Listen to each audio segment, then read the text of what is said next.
Thank you.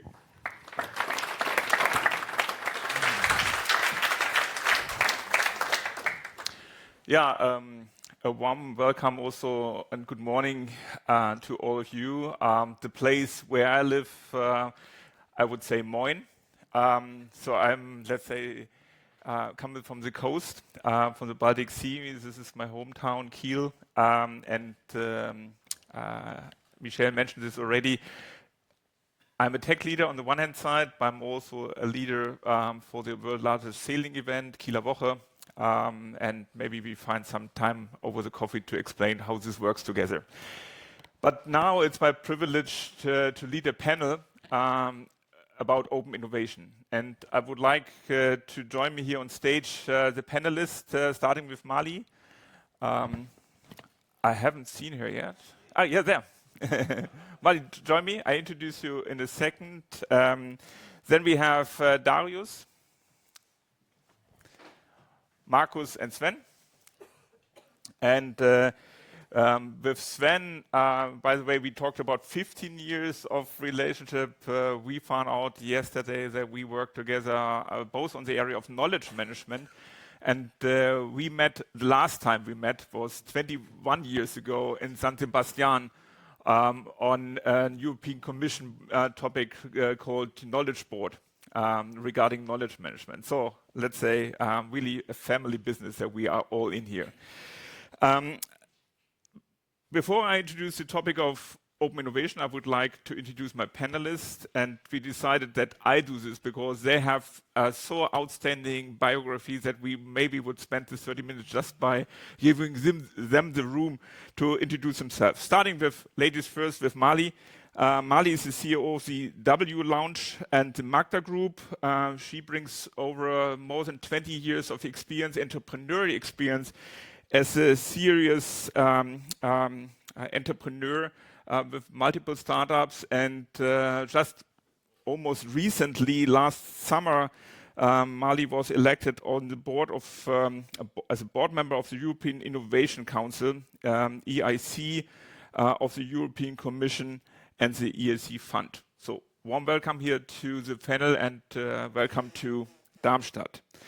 Sven, on the other side, is currently managing director and coordinates activities in Fraunhofer Group for Innovation Research, Stuttgart, and he is a professor for innovation and interdisciplinary research with the Pforzheim University. And as a other remark, while Michelle mentioned that I'm currently at MIT, we work with the same professor also at MIT for technology road mapping, so the world is really very small. He was involved in numerous national and international projects for research and industrial projects. And like I said already, one core discipline is technology road mapping, and maybe we come to this point later on. Heading over to Darius. Darius is head of Sopra Steria's Ventures Germany. We saw Sopra Steria as one of the sponsors also for today. He worked for the German Federal Foreign Office in Beijing and Wuhan for many years at the Goethe Institute. And he's now, as part of this role as Ventures Germany, responsible for the strategic growth for the whole entire venture business in Germany. And therefore, following the mission, we are eager to learn about this also from your hand. And last but not least, Markus Durstewitz. He's the Director for Innovation Methods and Tools at Airbus. He's a fan of the ecosystem and worked with the authorities in shaping the future of air traffic management towards the single European sky. So open innovation in the sky, let's see. He also sees generative AI as a major driver for the change also in the field of innovation management. So a very, let's say, broad range of experience and a very impressive CVs. And let's get started. We have, thanks to the opening speech, we have 5 more minutes to our 30 minutes, so we will definitely use it. What is the topic we're talking about? We talk about open innovation. What does open innovation mean and stand for? Open innovation is a business approach that promotes collaboration with external entities to drive progress, development, growth, instead of relying solely on internal resources. And what is very key to open innovation is that besides the collaboration, it's all about also flexibility. Because if you don't have, let's say, borders or barriers around you, you have to be agile and flexible regarding what you do. And finally, it's about the network utilization. And Michelle mentioned this, and Andrea mentioned this, and Emma mentioned this. Today is even all about networking here, and so we are right in the spot of open innovation regarding this topic. So let's get started with the first round. And the question is to my panelists, where do we stand regarding open innovation, and what is your personal perspective towards open innovation? And let's start with Markus. Yeah, it's working. Hey, yeah, open innovation. It's for me. This means it's all about collaboration. I say that we have to connect the people with ideas. We have to connect the people with the problems, and then working together in an shaping, I would say, a more and more dynamic ecosystem, because the changes in the context, and I think in the keynote speeches was well addressed, getting dramatically fast and sometimes threatening. And only by collaborating together with the people who are bringing in the right mindset, but also the right capabilities to solve these grand challenges, we can go forward. And so to speak, Airbus, we have collaboration in our DNA, because we started to go across the borders and to start to work together in such a challenging environment like aviation. Okay, thank you. Sven, what about your perspective on where do we stand? Open innovation is not a new terminology. We have now more than 20 years that it's around. We see different concepts from academia.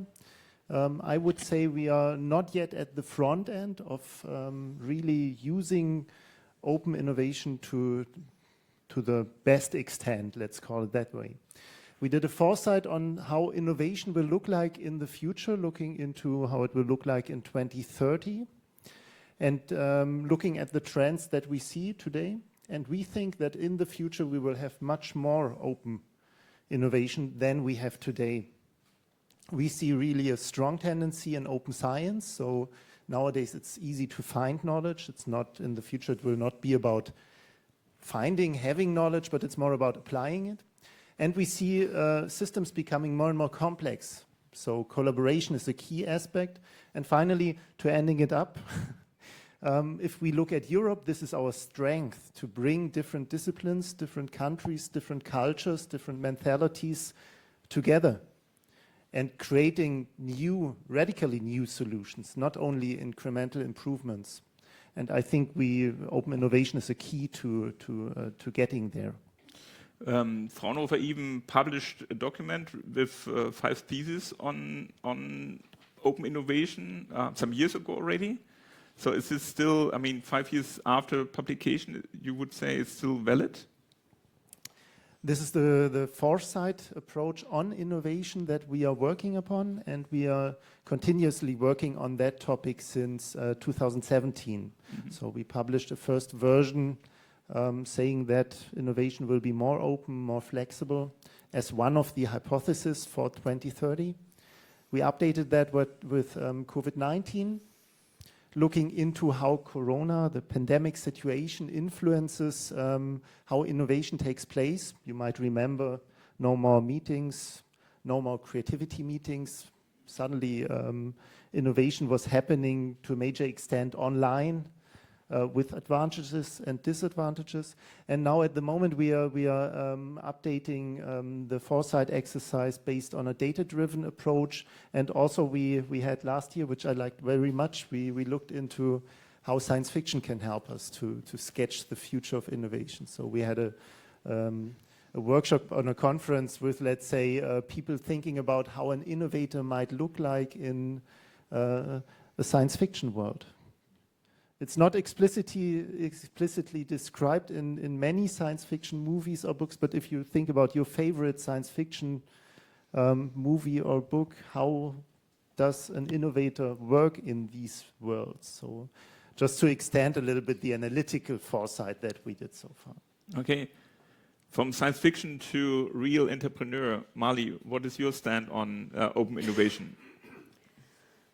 So first of all, I have to say that I will bring another perspective in this, because I will always use I would say in this special day, I will always use my private hat and my public hat. But on a private level, you know, building companies, stepping into companies, very much venture capitalist, take them from zero to exit, working in China and Silicon Valley, New York. Germany by far is behind. Let's just put the card on the table, yeah? I would love to say we talk about open and innovation. And I would like to use my voice today for the younger generation, the Gen Z in Europe, because we are losing them. They have better opportunities, faster opportunities, bigger ticket size. And as Anna mentioned, I hope we will leave all of us today with a common goal and action items for continuation. I think I built WLOUNGE from being there as a founder, knocking every door to put my product in a global level. WLOUNGE is having an umbrella of every sector, significant corporate innovation centers, to open this door for the innovators, to open this even as a deal flow for venture capitals. But I would say it's a win-win situation. Corporates are not yet open enough for adapting innovation. It's too low, it's too small, it's too slow. From the European Commission, I would say we're working very hard of doing this, and this is where the private and the public sector must come together for joint forces. We yet do not have the leadership to take us there. We saw Macron, which is one of, the leader that talking and doing. And I think we should stop only talking, but focus on doing. And I think this is the right forum to mention that. Going back to WLOUNGE, can you elaborate a little bit more what is WLOUNGE about and who is going, let's say, to come together there? Yes, and thank you for the question. You know, when I was 26, building my first company, back then my husband was my co-founder. It was manufacturing in China, the most adaptive market. We went immediately to New York, Silicon Valley, then Europe, then Australia, and so on. At some point, on my 40s, I would say, I took the decision that it's time to give back. Working in a different culture, understanding how to make an exit, how to think big, how to think global, the narrative of being entrepreneur, but also being very open innovator, see every problem as an opportunity, and also Oliver mentioned that. This is the fundamental of WLOUNGE. The W, by the way, will always belong to women, but the biggest partner, ambassadors, collaborators are the guys, because together we are stronger. One of the initiatives we launched is a leadership program. Again, going bottom down in the sense of education, but also top down. We have the Tech Oscar of Germany. It's called the Tech Award Gala in the Rotes Rathaus, Berlin. So all of it together, bringing the stakeholders of the industry and politics together with our younger generation, top innovator. And this is like an Oscar, red carpet, black tie, very not Berliner, but yes, very much rewarding those that really doing. And this is the mindset that we do not have yet in Europe, to make them the winners, to make them the leaders of tomorrow. That's the mission of WLOUNGE. Okay, thank you.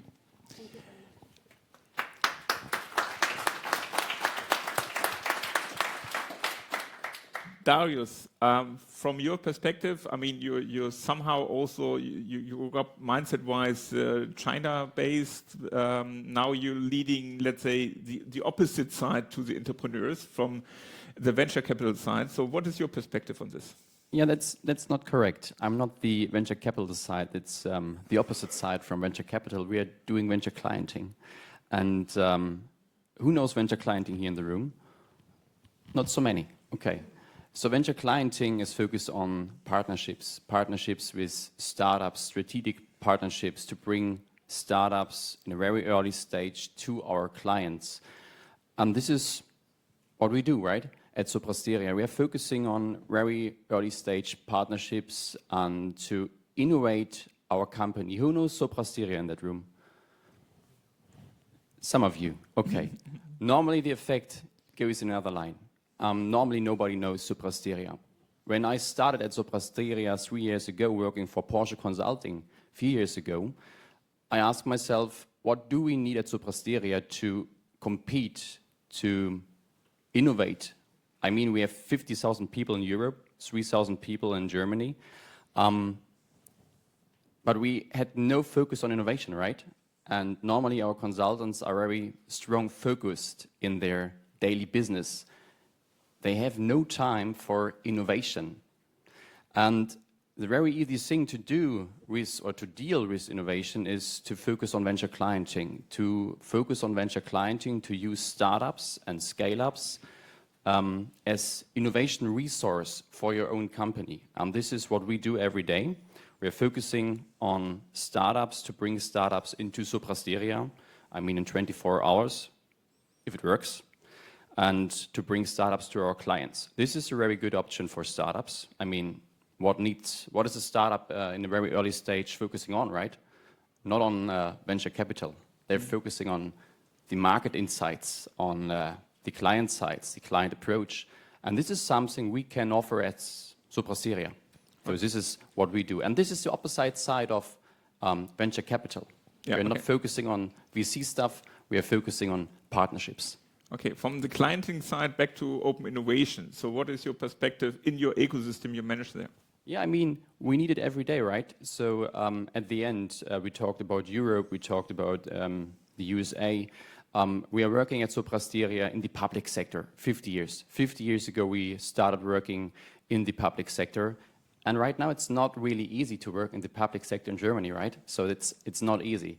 But we need those startups with, I mean, initiatives and ideas of new models of ChatGPT with data sovereignty for Germany, and to introduce these ideas into the public sector. This is kind of open innovation we don't have so far in Europe. So this is what you guys said before. We needed to compete in Europe. We talking about the perspective on open innovation in Europe. Some weeks ago, the world was surprised by the power of DeepSeek, which by, let's say, following the publications is also based on open innovation. And somehow they collected whatever was available and built even something better. So is there a limitation of open innovation, let's say, to the boundaries of the European Commission or European Union? What do you think? Are there any? Yeah, okay, Markus. you're asking me. Yeah, I will directly answer to your question. So Europe, okay, we have, and if I talk to aerospace, it's even more traumatic, or let's say more difficult, because we are a highly regulated environment.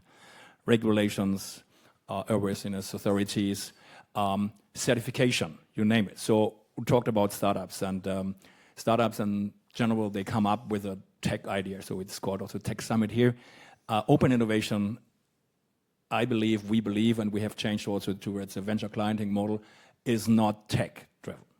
It should be market-driven through the use cases, having a deep dive into problems. And the big problem in Europe today, so the boundary is the bureaucracy, it is the regulation. We believe regulation is very important, but we need a better regulation. And we have to educate also people about what does it mean to go for certification and qualification. What are the means of compliance?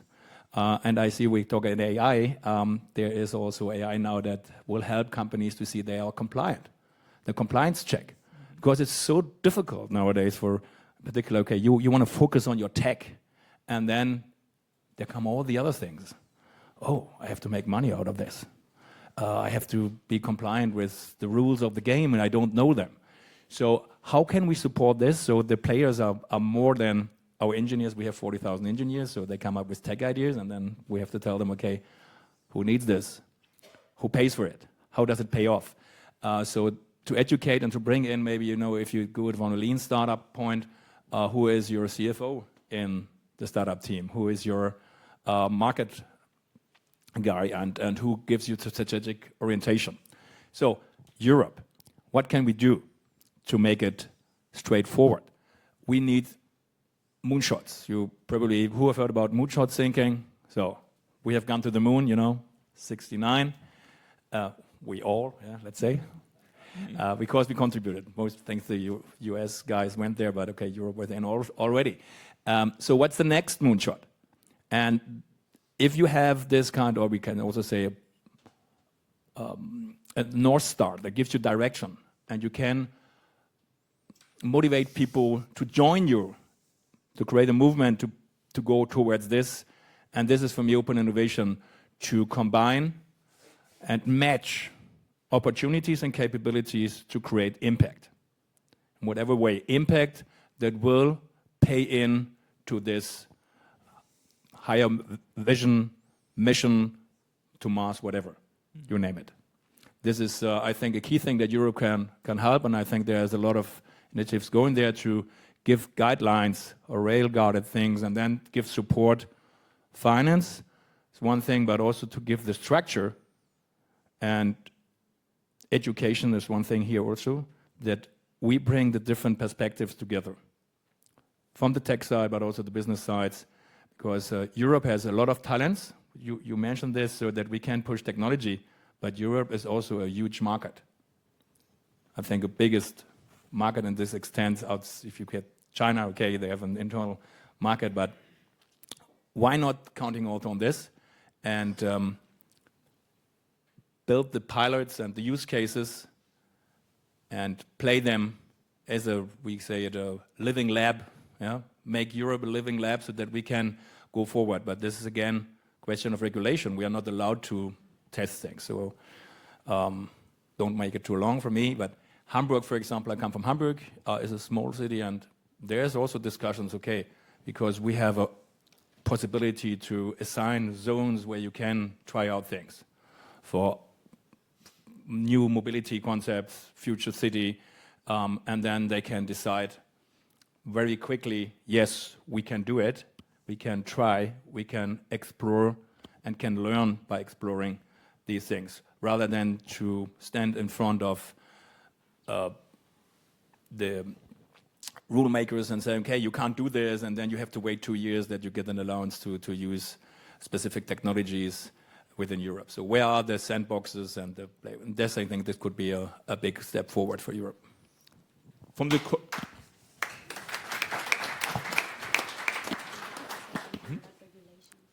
yeah, then directly, I mean, we are the panelists, not just a sequence of speeches. Thank you for the openness. Yeah? I just want to say something about regulation, because if we can take something out of this important day today, or the gathering of this, I would say, moving the needle people together, is that we met last week in the Bundestag, the head of the cabinet of the commissioner. It's a first time science, but also startups. Yeah, it's showing that Europe is waking up. And we really dive into what are the really boundaries of regulations in Europe. So I just want to use this stage and say, if there's something that really as a pain for you and you would like to recommend regulation, I'm happy to hear that, because we're really diving into it, how we take down all these boundaries to make the life of the technology to grow up here. Thank you. Welcome. From corporate, from regulation to research, what is the perspective on open innovation on the research side in Europe? I already mentioned that we have some strong drivers pushing it forward, but we have also, especially in the last weeks or months or years even, we saw, let's say, events that are not really pushing open innovation forward. Let's say it that way. And this is a challenge, and this is a challenge for research, but it's also a challenge for companies, large companies and small companies. Because the question is, whom can you trust? Trust is a key element of open innovation. And whom can you collaborate with? I think from my perspective, there are great supportive structures, tools, approaches existing that companies or research organizations are rarely using. I will only mention the terminology of technology sovereignty. This is one that is around in Europe at all levels, I would say, in companies, but also for policymakers.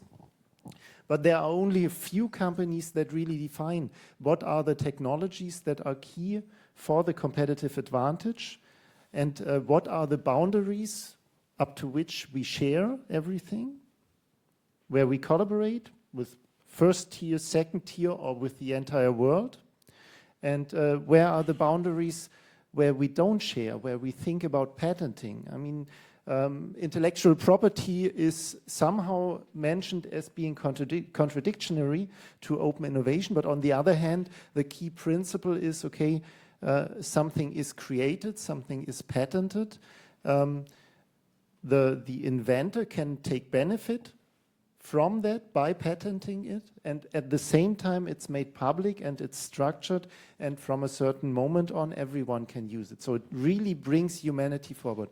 And I think this, we have to be aware that not everything will be open. We have structural elements in research. We have a strong push towards open science, so publications at the pre-competitive level, there we will see a rise of knowledge being available. How do companies deal with that? One very important point, how does technology transfer deal with that? And from which point on and for which technologies and aspects do we reduce this opening? Because this is also part of it and it's part of a success model here. Okay. From corporate to research, from research now to the venture side, either, let's say, clienting, as I learned, or let's say the founding side. So what is the perspective on open innovation? How can it strengthen Europe from your perspective?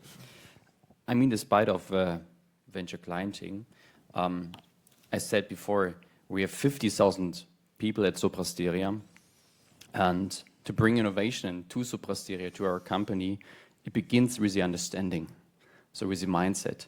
And it was not easy to integrate Sopra Steria Ventures as new ventures for Sopra Steria in Germany. We started with the mindset.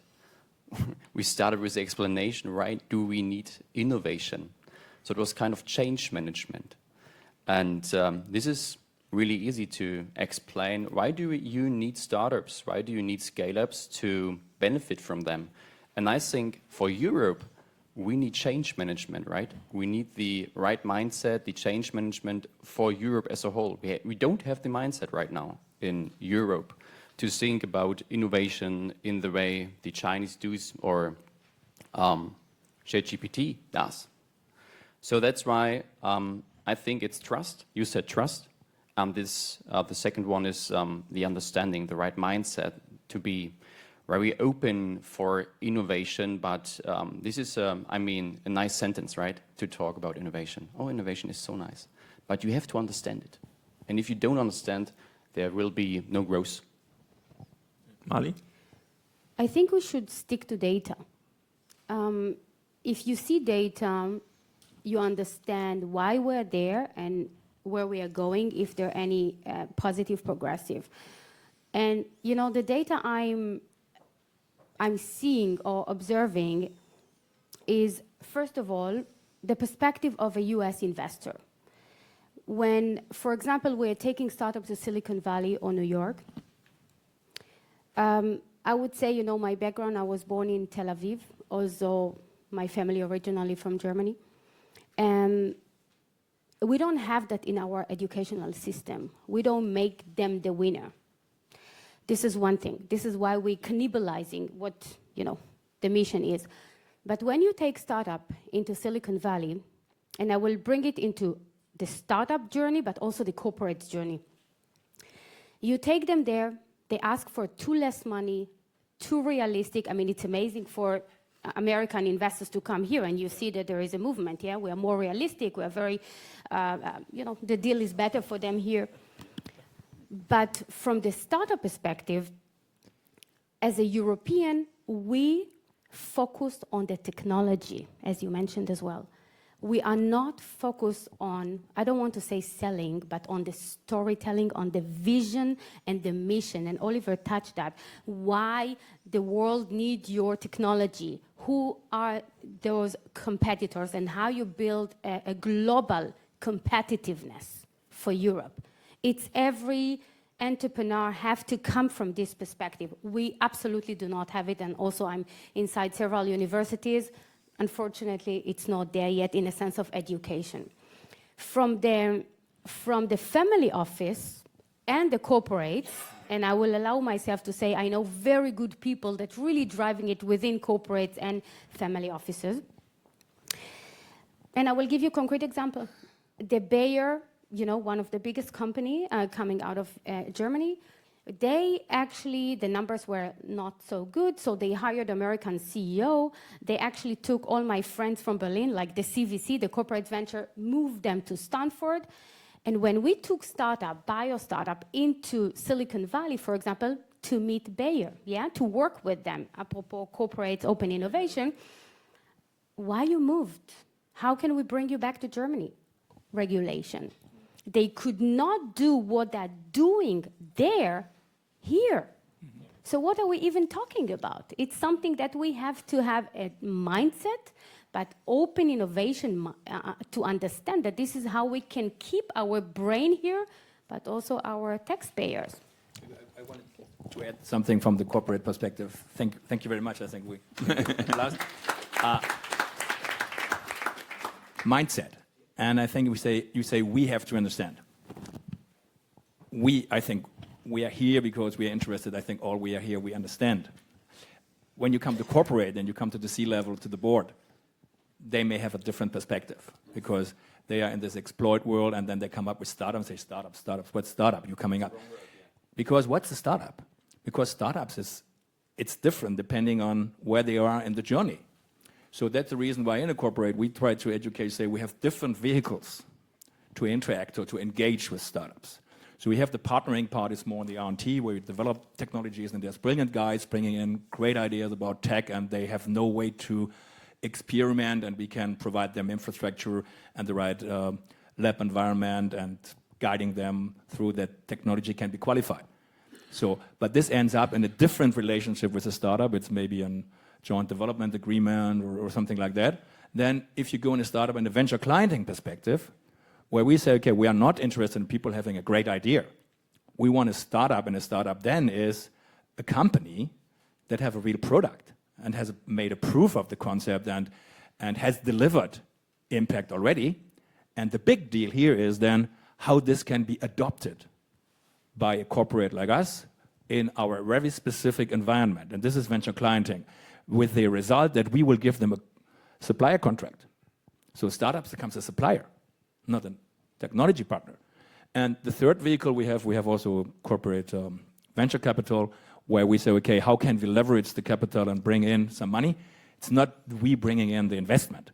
It's also show the interest, and then it's never, otherwise it's an M&A. We buy the guys and say, okay, this is valuable things. And but how to team up with the private capital, the family offices, and the big venture capital firms.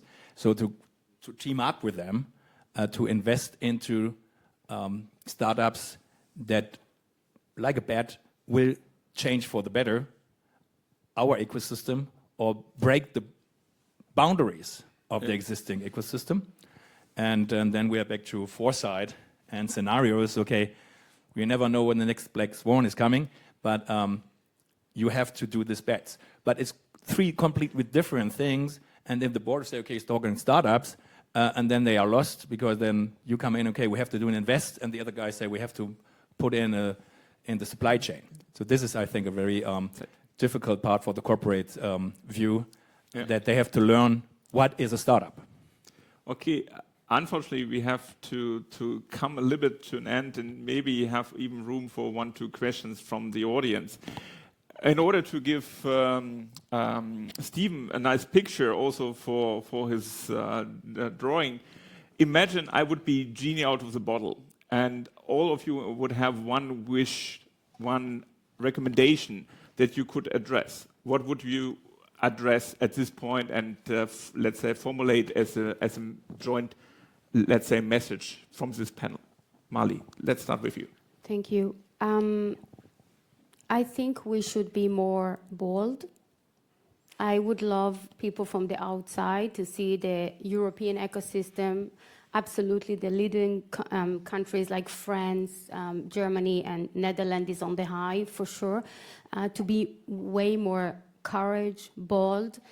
I think that, you know, as the mother, first of all, of 2 kids in university, I want them to feel that they can have their maximum potential in Europe. I mean, you are lecturing in MIT, my sister is alumni from Harvard. We need to keep the kids here. We need to show them that they absolutely can leverage their brand, their education here, and they're not having a FOMO of, you know, leaving. On a personal level, I would say open up from the corporates, from the VCs, from every partners. This is the reason I built WLOUNGE initially, has to understand it's not about supporting the startups. It's about surviving. Because if you're not going to adapt this education, I mean, we see the automotive industry here, it's going down. And your corporate will go down if you're not put yourself in the forefront technology-wise with the younger generation startups. Thank you. So Darius, more crisp, please. Yeah. Very short. Very short. So my daily business is focused on theory stuff and on regulation. So it's very easy. I would wish that we do more and we think more in action, right? So in Germany or in German, it's machen. So this is really easy, and even for the corporate side, it's so normal to start with a kickoff, and then we have next meeting and another meeting. Let's do it. Machen. Okay, yeah. If I have a wish, so no compromise on safety, but please give us more room to play and to explore. Sven? I had a thought we need something like a noble purpose maturity level, and only to being able to, then we can decide only to collaborate with people who have this noble purpose. This might be something for you, Olivier. But my wish, some years ago I did a study on how companies deal with potentially disruptive technologies. And amazingly, a majority said, okay, we are dealing with it for the identification, we are dealing with it with the methodology of serendipity. So, serendipity, connecting things that are not yet connected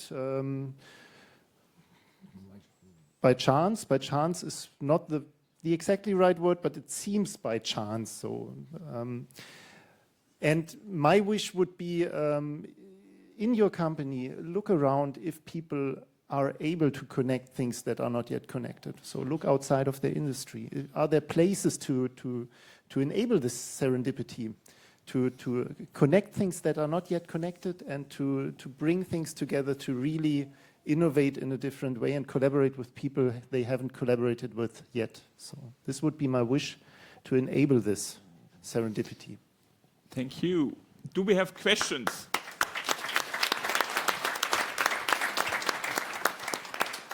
We have questions. We have room for one question. Yes, just one question.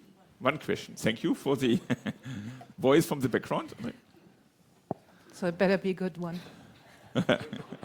Mali, that's addressing the point that you said that Bayer moved to Stanford and now they don't want to move back, so to say, and you pointed on regulations. Can you specify a little bit what you mean by this? Like, what would be the regulations that we need to change here to actually attract them back? Thank you for the question. I cannot dive into what specifically, definitely not on the record, off the record maybe, but this is a pain point that we are, I would say, even European level, German level, addressing right now. You know, when you go to Silicon Valley, when you go to America, also when you go to China, you see like a big jungle of, you know, doers and people that are hustler. It's a different mindset, and you are becoming hungry for success. This is the mindset you talked about. This is the willingness. You know, I built 7 companies in my life. It's not because I just want it. I saw a problem, I deliver solution, hopefully the best one I can. So I think this is the narrative and the freedom of operate that they have there. But I want to say it as an observer, not as an insider. But we are definitely diving into it right now to understand what are the possibilities, not only to bring them back, but to learn from it. Maybe I can give one example. One example, when you come to San Francisco, you will see it, autonomous driving. So it's a real-life experiment in the end. It would not be possible in Germany like this. Say, okay, I have my autonomous car, I want to drive it, and people can sit it, and they get the license to do so. So you can try out things and learn by doing. And in Europe and in Germany, it might be more difficult to get the allowance to try out because of many, many reasons that will be brought forward. That's it, one example. Let's conclude here. A big applause to the panelists here. No, I learned I was only supposed to allow one question. There's one more question? Okay, so one more question. One more. The bonus question. Quick one. Markus, I can echo what you talked about cooperation. And isn't the return on investment the big elephant in the room, in particular here in Europe? And to add to what Marley just said, isn't there a bit more, let me say, freedom when you go to the Silicon Valley? Yeah, you're right. Finance plays a role. And we, classically in Europe, the finance guys are controllers. And so they are steering not the company. Yeah, so there are some guys, they have an understanding about what means risk capital, and they play the game.